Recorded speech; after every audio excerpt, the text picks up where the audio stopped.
اچھا اب ذرا تھوڑا سا کڑوا سوال آگے، بلکہ سارے کڑوے نے شاید تھوڑا نہیں زیادہ کڑوا ہے، بلکہ یہ زیادہ علمی طور پہ زیادہ کڑوا ہے، آپ کو لگے گا یقیناً، کیونکہ آپ کا سارا دعویٰ ہے بخاری مسلم کا، اس کو بھی ذرا ٹیسٹ کریں نا. پھر اب آپ نے بات کی ہے جی چلو بریلوی آزاد کو چھوڑ دیں، قاری انیف ڈار صاحب اور مفتی علوی صاحب انہوں نے بلکہ یہ میل بھی میسج بھی کیے ہیں انٹرنیٹ پہ، اور ویسے بھی انہوں نے کیا ہے. دو بندے نے جو کدے کدار میری بھی تعریف کر دیں نہیں چاہتے میں انہوں نے اپنے خلاف کر لاں. ٹھیک ہے جی، نہیں وہ دیکھیں بات تو پھر یہ اختلاف والی ہوگی نا.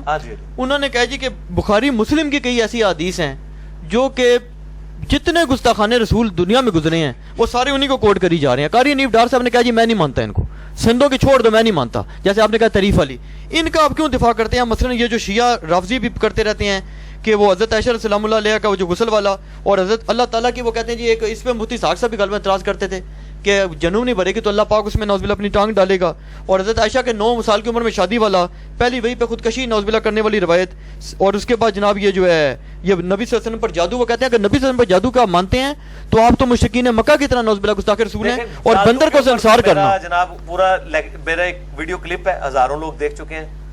کیا نبی صلی اللہ علیہ وسلم پہ جادو والی حدیث صحیح ہے؟ اسی کو آپ رومن میں لکھیں. ایک طرف غامدی صاحب کی تصویر ہے، انیف ڈار صاحب کے استاد، ان کے مرشد، میرے بھی کسی درجے میں مرشد، اور دوسری طرف میری. تو میں نے اس میں یہ سارے جو ان کے عقلی اعتراضات ہیں نا میں نے اس کے جواب دیے. انیف ڈار صاحب میرے لیے قابل احترام ہے، میں نے مطلب ان کی کچھ تحریریں پڑھی ہیں، باقی مجھے ان کا اتنا زیادہ تعارف نہیں ہے. آپ نے انٹروڈیوس کرایا، کچھ اور ہمارے ارسلان بھائی ہیں انہوں نے تعارف کروایا، ہمارے خالد بھائی یہاں پہ کالا گجرا میں ہوتے ہیں انہوں نے تعارف کروایا تھوڑا بہت. میں ان سے یہ بات کروں گا کہ یہ میں پھر اس سے بھی ایک سٹیپ آگے جاتا ہوں کہ یہ جس ٹیسٹ سے بخاری اور مسلم کو گزار رہے ہیں اسی ٹیسٹ سے قرآن کو بھی گزارے. قرآن کے بھی جو واقعات عقل کے خلاف ہیں یہ ان کو تختہ مشق بنائے. پھر اگر یہ قرآن کے واقعات کو صرف یہ کہہ کے چھوڑ دیتے ہیں کہ یہ قرآن کے واقعات ہیں، چاہے یہ عقل کے پیرائے پہ پورے نہیں اترتے، تو ہم احادیث کے بارے میں اگر یہی عقیدہ رکھتے ہیں جو تواتر کے ساتھ مین سٹریم کی اہل سنت کی کتابوں میں آئے ہیں، تو ہم سے یہ کیوں گلا کرتے ہیں؟ مثال کے طور پر دیوا مثالہ میں بولا نہیں قرآن میں ایسی کون سی گستاخانہ بات ہے؟ نہیں میں آپ کو مثالیں دیتا ہوں نا. عقل کی بات ہو رہی ہے نا، عقل کی بات ہو رہی ہے. اچھا گستاخانہ والے معاملے کو تو بعد میں ہم دیکھیں گے، گستاخی بھی اس میں آ جاتی ہے. پہلے میں آپ کو ایک مثال دیتا ہوں کہ یہ مجھے بتائیں کہ جو قرآن حکیم میں حضرت یحییٰ علیہ السلام کا اولاد ماننے کا واقعہ آیا ہے، اللہ تعالیٰ سے اولاد مانگی ہے انہوں نے، اس میں اللہ تعالیٰ نے فرشتہ بھی ان کے پاس بھیجا ہے. جی بالکل. فرشتے نے آگے ان کو بشارت دی ہے، انہوں نے آگے سے یہ کہا کہ میری اولاد کیسے ہوگی، میری تو بیوی بانجھ ہے، میں تو خود بوڑھا ہو چکا ہوں. اتنا آرگومنٹ کیا ہے. میرے کو شاید فرشتہ آ جائے نا کہ اللہ نے بھیجا ہے اور میں آج دے دوڑتا بندہ نہ اڑتے آئے کا فرشتہ، تو میں تو رسک نہیں لاں گا، میں پہلے لا حول ولا قوت الا باللہ پڑھاں گا، کیونکہ سلسلہ نبوت ختم ہو چکے ہیں. پہلے آ جاندے سن لوگوں کو انبیاء تے میں تو دوسری گل ہی نہیں کراں گا بھئی اللہ نے فرشتہ بھیجا، منو کیڑی ٹینشن ہے کہ میں میری بیوی بڈھی ہے یا میں جناب وہ بانجھ ہے، میں بڈھا ہو چکا ہوں. میں کہاں گا جی واہ سبحان اللہ.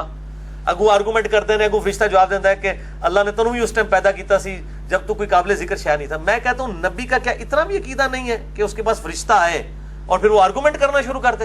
نبی کو چاہیے ٹھیک ہے جی سبحان اللہ بسم اللہ. یہ کیوں کیا انہوں نے؟ عام آدمی بھی ایکسپیکٹ نہیں کرے گا کہ اس کے پاس اللہ کا فرشتہ آئے اور وہ آگے سے آرگومنٹ کرے کہ جی مجھے اولاد کیسے ہو سکتی ہے، میری تو بیوی بانجھ ہے. عام آدمی کو بھی پتا ہے کہ اللہ تعالیٰ بانجھ میں سے نہیں اولاد دے سکتا. تھوڑا ہے عقیدہ کہ نہیں؟ بالکل. تو یہ ٹینشن ان کو کیوں ہوئی؟ اس کا جواب یہ دیں گے کہ جی وہ بحیثیت انسان ہو گئی. بھائی وہ پیغمبر ہے، عام انسان نہیں ہے، تو کہیں گے ذرا اس وقت یہ غلبہ والا معاملہ ہو گیا، یا کہیں گے ایمان کی مزید مضبوطی چاہتے تھے. تعویلات ہی کریں گے نا. جی جواب دیں گے نا. اس سے بھی آگے چلے.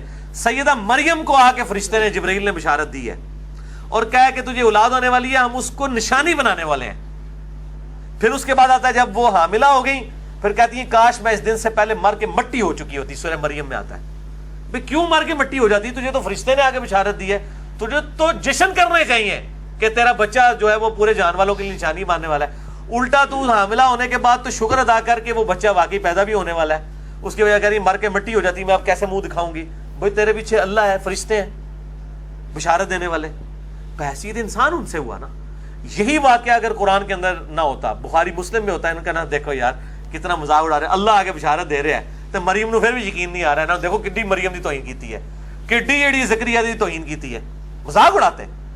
یہ جو حضرت خضر اور موسیٰ کا واقعہ ہے گردن مروڑنے والا، یہ اگر بخاری مسلم میں آتا, میں نے اسی پارٹی کے ایک بندے سے پوچھا, وہ کہتا ہے جی یہ بخاری مسلم میں ہوتا نا ہم اسے اٹھا کے پرے مارتے, اب قرآن میں ہے تو ہمیں مجبوراً ماننا پڑتا ہے, تو تعویل کرنی پڑتی ہے جی, مسئلہ تقدیر ہے, یہ ہر چیز کی تعویل کرتے ہیں. زید ابن حارثہ کی جو بیوی والا مسئلہ ہے, دل تو یہ بھی نہیں مانتا کہ ایک بندے کو بچے نے بچپن سے ایک بندے نے پالا ہو, پھر اس کی بہو کے ساتھ چاہے وہ منہ بولا ہی کیوں نہ ہو خود شادی کر لے, کی ہے نا اللہ کے نبی نے, اور قرآن نے کہا ہم نے یہ رسم توڑی ہے. یہ واقعہ اگر بخاری مسلم میں آیا ہوتا نا, کہتا دیکھو یار اللہ نو رسم توڑنے سے اپنی نبی دی عصمت نو جڑا ہے وہ تختہ مشق بنانا سی, نعوذ باللہ, کوئی اور طریقہ نہیں سی رسم توڑنے دا. دیکھو زید ابن حارثہ چلو منہ بولے ہی سی, لیکن نبی تو اتنی اعلیٰ درجے کی شخصیت ہوتی ہے کہ عرف عام میں بھی وہ چیزیں عیب سمجھی جاتی ہیں, اور نبی اس سے پاک ہوتا ہے. یہ ہو ہی نہیں سکتا کہ زید ابن حارثہ کی جو ہے وہ متعلقہ کے ساتھ اللہ کے نبی نے شادی کی ہو, یہ بالکل فراڈ ہے. قرآن میں آیا, ہم مان رہے ہیں نا. اس قسم کے کئی واقعات ہیں, وہ کووں والا واقعات ہیں, 2 کوے, نان سائنٹیفک واقعہ بھی کہتے ہیں جی, وہ 2 کوے لڑے, سورہ المائدہ میں آتا ہے. ایک کوے نے جناب دوسرے کو جب مار دیا, اس کی قبر بنا کے اسے دفنا دیا, قابیل اور حابیل کا واقعہ. تو یہ اگر بخاری مسلم میں ہوتا, پھر دیکھتے ڈار صاحب اور علوی صاحب کیسا مذاق اڑاندے نے, انہاں کہنا سی لیاؤ کتھے جو کوے ہو مولویو, ایک کیڑی مسیتی چ کوے ہوندے نے. اس طرح انہوں نے مذاق اٹھا کے کالم لکھنے تھے انہوں نے. اب قرآن میں آیا ہوا ہے تو ہم یہ مذاق نہیں اڑاتے ہیں. تو ہم بھی کہتے ہیں کہ ہم احادیث کی تعویل کرتے ہیں, اور میں بار بار بھی کہوں گا حنیف ڈار صاحب کو بھی, غامدی صاحب اور ان کے ساتھیوں کو, کہ اگر ان کی بنیاد کے اوپر کسی مسلمان نے غلط عقیدے بنا لیے ہوئے نا, پھر آپ ضرور مسلمانوں کے اوپر ٹونٹ کریں. جادو والی احادیث کو مان کے کس نے یہ عقیدہ رکھ لیا ہے کہ حضور صلی اللہ علیہ وآلہ وسلم پہ چونکہ جادو ہوا تھا, لہٰذا آپ کی جو تعلیمات ہیں وہ غیر محفوظ ہیں. کیا کسی مسلمان نے عقیدہ بنایا ہے؟ تو پھر آپ کو ٹینشن کس بات کی ہے؟ رہے غیر مسلم, تو غیر مسلم تو قرآن پہ بھی اعتراض کرتے ہیں, تو آپ جواب دیتے ہیں نا, وہ پھر بھی سیٹسفائی نہیں ہوتے. سیدہ عائشہ کی 9 سال عمر ہے, آپ یہ 9 کو 19 کر لیں غامدی صاحب کی طرح, تو کیا یہ غیر مسلم خوش ہو جائیں گے؟ وہ کہیں گے نبی کی تو 52 تھی, 19 3 نے ضرب دو تو بن جاتے قریب. حنیف ڈار صاحب نے کو رسول دیا نا, وہ کہتے ہیں جی آپ کو شرم نہیں آتی کہ سارے لوگوں کو علماء کو کہنا, انہوں نے کہا آپ کو یا نہیں آتی کہ جو بات آپ اپنی ذات کے لیے پسند نہیں کرتے, آپ اللہ کے رسول پہ نعوذ باللہ وہ تہمت لگاتے ہیں. کیا پسند نہیں کرتے؟ انہوں نے کہا جی اپنی بیٹی کی آپ شادی کر سکتے ہیں 9 سال کی بچی کی. اگر ہم آپ صلی اللہ علیہ وسلم کے دور میں ہوتے اور آپ صلی اللہ علیہ وآلہ وسلم کو خواب میں میری بچی کا دکھایا جاتا حضرت جبرائیل کے ذریعے کہ یہ بیوی بننے والی ہے, اور اللہ کے نبی مجھ سے رشتہ مانگ لیتے, تو میں ضرور دیتا. کیوں نہ دیتا؟ وہ اللہ کے نبی ہے, کیوں نہ دیتا رشتہ؟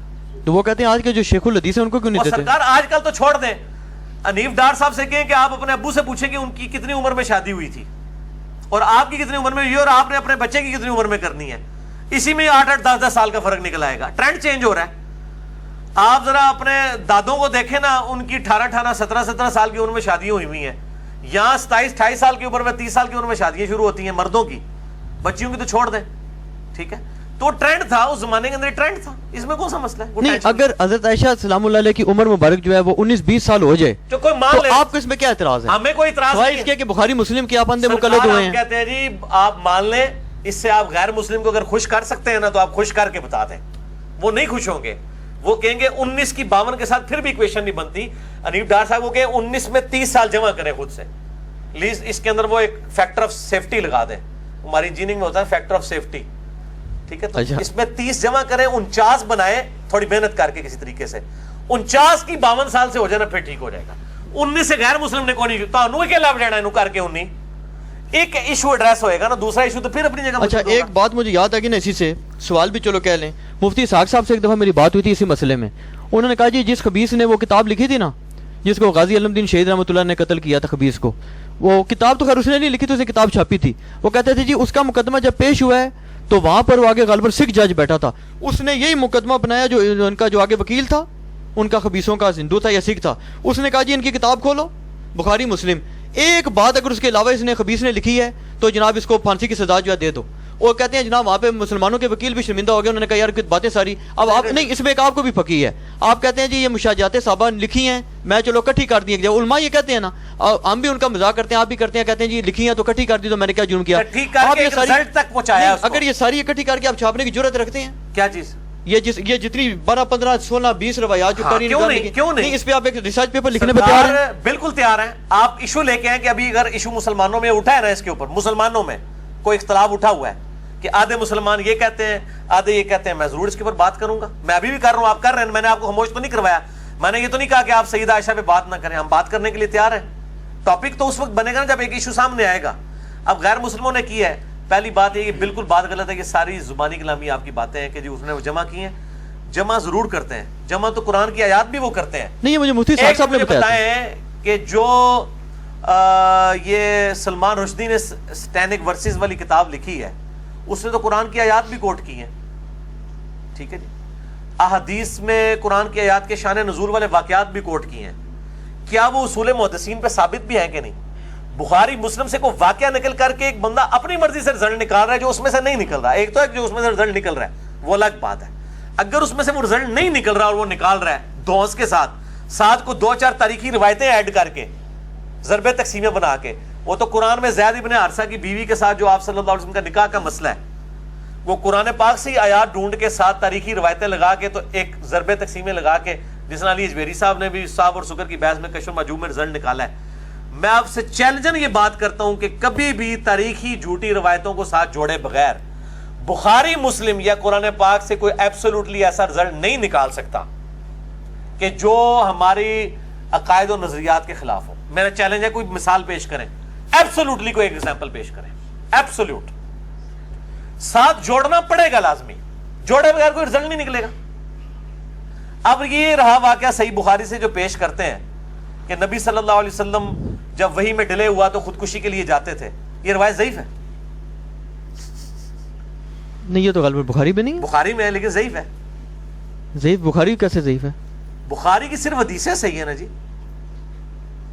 کس کا دعویٰ ہے کہ بخاری میں جو کچھ لکھا ہے 2 گتوں کے درمیان وہ صحیح ہے؟ کیا یہ کسی کا دعویٰ ہے؟ بریلوی, دیوبندی, اہل حدیث, آپ کو تو پتہ ہے, شیخ زبیر صاحب سے بھی آپ ڈسکشن کرتے رہے. کیا جس طرح یہ 2 گتوں کے درمیان قرآن محفوظ ہے, ہم کیا کہتے ہیں 2 گتوں کے درمیان, یہ بخاری پڑھی ہوئی ہے میرے سامنے, یہ بخاری 2 گتوں کے درمیان جو کچھ لکھا ہے وہ صحیح لکھا ہوا ہے. ہم بخاری کی صرف مرفوع متصل صحیح الاسناد جو روایتیں ہیں جو ان کو صحیح مانتے ہیں. بخاری میں جو اقوال موجود ہیں بے سند معلق روایتیں ہیں ان کو تو کوئی بھی صحیح نہیں مانتا. بخاری میں لکھا ہے حضرت عیسیٰ مر چکے ہیں, بریلوی دیوبندی اہل حدیث مانتے ہیں. میں نے مسئلہ نمبر 12 میں روایت بھی بیان کی تھی. اسی طریقے سے بخاری میں جو وہ سویبہ لونڈی کا ذکر آتا ہے جو حضور صلی اللہ علیہ وسلم کی یعنی ان کی پیدائش کی خوشی میں ابو لہب نے لونڈی ذات کر دی تھی جی. وہ جو خواب دیکھا, بے سند روایت ہے, اس کو ہم صحیح نہیں مانتے. احادیث صحیح ہے. اس طریقے سے اس میں بھی جو ہے وہ زہری کہہ رہا ہے فی ما بلغنا, ہم تک یہ بات پہنچی ہے کہ نبی صلی اللہ علیہ وسلم خودکشی کے لیے جاتے تھے. فی ما بلغنا میں انہوں نے سند نہیں بیان کی ہے, زہری تابعی ہے, کوئی وہ صحابی ذکر نہیں کر رہا, یہ مردود ہے روایت. بلکہ شیخ زبیر لزئی صاحب نے وہ جو ملتان والا وہ سعید ملتانی نے جو وہ بخاری محدث, قرآن مقدس اور بخاری محدث وہ جو کتاب لکھی ہے, اس کے جواب میں شیخ زبیر صاحب نے بخاری پہ جو اعتراضات کا جائزہ لیا ہے اس میں انہوں نے اس روایت کو بھی لکھا ہے کہ یہ روایت تو ضعیف ہے, اس کی منقطع روایت ہے. یہی ہے نا جو عمران خان صاحب نے بھی بیان کر دی تھی, تو سارے مولوی ان کے پیچھے گستاخ کا فتویٰ لگا رہے تھے. وہ عمران خان صاحب ذرا الفاظ کا چناؤ ذرا سخت ہو گیا تھا نا کہ جی حضور صلی اللہ علیہ وسلم بھی اپنی کاز کے لیے خودکشی کرنے کی کوشش کرتے تھے اور وہ اس طرح کے الفاظ استعمال کیے. روایت تو بخاری کے اندر موجود ہے لیکن ضعیف روایت ہے. بخاری میں صرف حدیثیں صحیح ہیں, اور یہ میرا اپنا نہیں عقیدہ ہے. اہل حدیث جو سب سے زیادہ بخاری مسلم کے دفاع کرنے والے ہیں ان کا بھی یہی موقف ہے کہ بخاری مسلم کی صرف حدیثیں صحیح ہیں, اس میں جو روایتیں ضعیف آئی ہیں بغیر سند کی آئی ہیں ان کی کوئی گارنٹی نہیں ہے. جناب اولا دی کتاب ہی ہے. یہ اس میں ان کا بھی اعتراض ہو گیا جو کہتے ہیں آپ قرآن کو بخاری کو قرآن کی طرح محفوظ مانتے ہیں. نہیں مانتے بھائی, کب کہا ہم نے؟